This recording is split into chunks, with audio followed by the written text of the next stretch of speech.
अस्सलाम वालेकुम, this is Aizal Ahmed and welcome to horror discussions.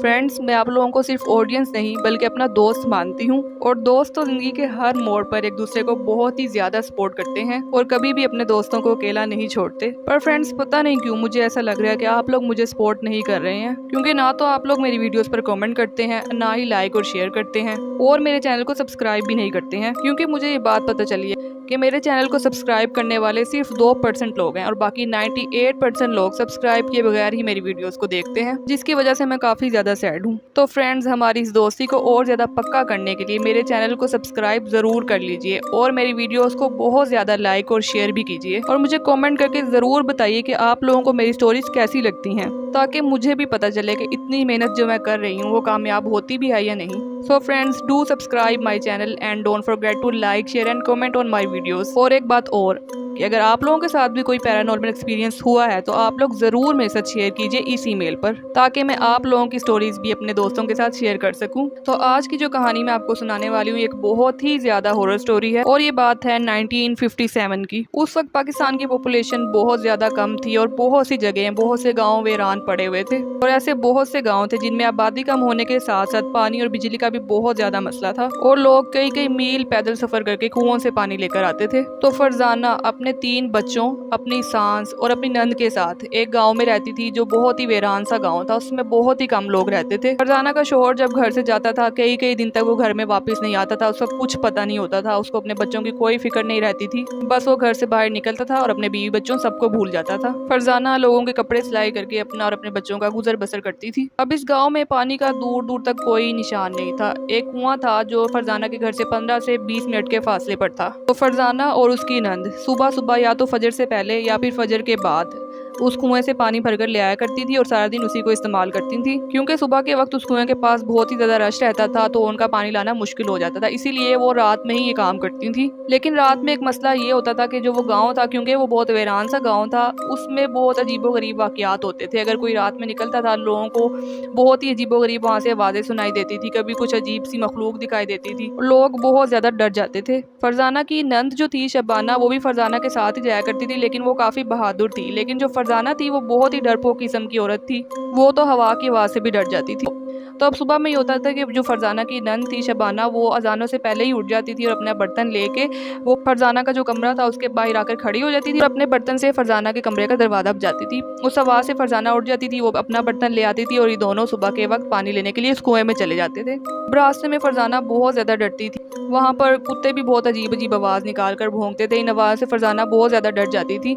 लेकिन जो शबाना थी वो उसको समझाती थी कि तुमने डरना बिल्कुल नहीं है और अगर तुम्हें पीछे से कभी भी कोई आवाज़ दे, तुम्हें बुलाए, तुमने पीछे मुड़ के कभी भी नहीं देखना है। तो फरजाना ऐसी करती थी। उसको अक्सर पीछे से कोई आवाज़ आती थी, कोई उसका नाम लेकर बुलाता था, कोई इसको रोकता था, लेकिन वो ना तो रुकती थी और ना ही पीछे मुड़ के देखती थी। अब ये लोग जिस कुएं से पानी लेने जाते थे वो बहुत ही बड़े वाला कुआं था जिसमें सीढ़ियाँ होती हैं और सीढ़ियों से नीचे जाके पानी लिया जाता है। तो ये उस टाइप का कुआं था। ये लोग वहाँ जाते थे और वहाँ से पानी लेकर फिर वापस आ जाते थे। अब एक दिन ऐसे ही सुबह सुबह फरजाना को आवाज़ आई उसकी नंद की और उसने दरवाज़ा नॉक किया। फरजाना को लगा वो पानी लेने के लिए मुझे उठा रही है। फरजाना ने अपना बर्तन उठाया और रूम से बाहर आई। जब उसने बाहर आकर देखा तो घर का जो बाहर वाला दरवाज़ा था ना वो खुला हुआ था और उसकी नंद कहीं भी नहीं थी। तो फरजाना ने समझा कि वो बाहर चली गई होगी पहले ही, तो मैं उसके पीछे पीछे चली जाती हूँ, थोड़ी सी आगे गई होगी तो हम लोग फिर एक साथ आगे चले जाएंगे। तो फरजाना अपना बर्तन लेकर बाहर निकल गई। अब वो चलती गई, उसको उसकी नंद कहीं भी नज़र नहीं आ रही है। वो हैरान थी कि इतनी जल्दी वो कुएं तक पहुँच कैसे गई। अब वो चलती चलती कुएं तक पहुंच गई। वहां जाके देखा तो वहां भी शबाना कहीं भी नहीं थी। उसको कुएं के अंदर से ना आवाज़ आ रही थी जैसे कोई पानी भर रहा हो। उसने सोचा ये तो शबाना ही होगी और ये पानी भर रही होगी अंदर से, तो वो बाहर एक पत्थर था उसके ऊपर बैठ गई और शबाना का इंतजार करने लगी। अब काफ़ी देर गुजर गई, कुएं में से आवाज़ आ रही है लेकिन शबाना बाहर नहीं आई अभी। तो फरजाना उठी देखने के लिए कि मैं देखूंगी शबाना अभी तक आई क्यों नहीं है।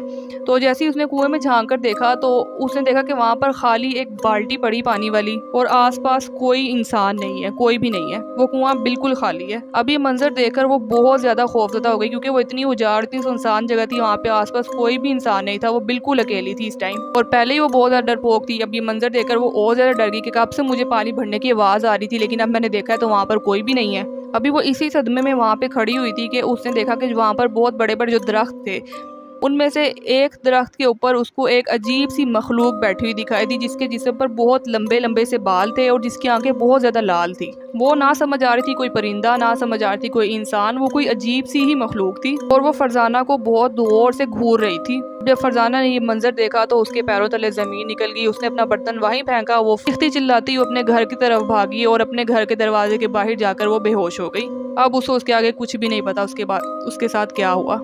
اب فرزانہ کی آنکھ کھلی اور وہ پانی مانگنے لگی، تو اس کے گھر والے سارے فوراً اس کے آس پاس آ کے جمع ہو گئے، اس کی ساس، اس کے بچے، اس کی نند، سب لوگ اس کے ارد گرد جمع ہو گئے اور انہوں نے بتایا کہ فرزانہ تم 3 دن سے بے ہوش تھی اور شکر ہے کہ اب تمہیں ہوش آ گیا۔ پھر ان لوگوں نے اس سے پوچھا کہ آخر اس کے ساتھ ہوا کیا تھا، تو فرزانہ نے ان کو وہ پورا واقعہ بتایا اور پھر اس کی نند نے فرزانہ کو بتایا کہ اس دن تو میری آنکھ ہی نہیں کھلی تھی، پتہ نہیں کیوں، اور میں تو جب اٹھی تو اس وقت بہت دیر ہو چکی تھی اور جب میں گھر سے باہر نکلی تو تم باہر بے ہوش پڑی تھی۔ خیر اس کے بعد فرزانہ نے صاف انکار کر دیا کہ اب وہ رات میں یا بالکل صبح صبح کنویں پہ پانی لینے نہیں جائے گی، بلکہ جب دن میں اچھی خاصی روشنی ہو جائے گی اور وہاں پر اور بھی لوگ ہوں گے وہ اسی ٹائم وہاں سے پانی لینے جائے گی۔ اور پھر اس کی نند جو تھی وہ بھی مان گئی، اس نے کہا ٹھیک ہے، ہم اس سے پہلے کہ ہمیں کوئی ہمارا جانی نقصان ہو ہم لوگ اس ٹائم اب جانا بند کر دیتے ہیں۔ تو یہ واقعہ پیش آیا تھا فرزانہ کے ساتھ، جو بہت ہی زیادہ خوفناک اور خطرناک واقعہ تھا۔ فرینڈز اگر آپ لوگوں کو یہ سٹوری پسند آئی ہو تو لائک، شیئر اینڈ کمنٹ ضرور کیجیے گا۔ مجھے کامنٹ کر کے بتائیے گا کہ آپ لوگوں کو میری ایفرٹس کیسی لگتی ہیں، اور میرے چینل کو سبسکرائب کرنا تو بالکل بھی مت بھولیے گا۔ اب ملیں گے کل کسی نئی ہارر سٹوری کے ساتھ، تب تک کے لیے اللہ حافظ۔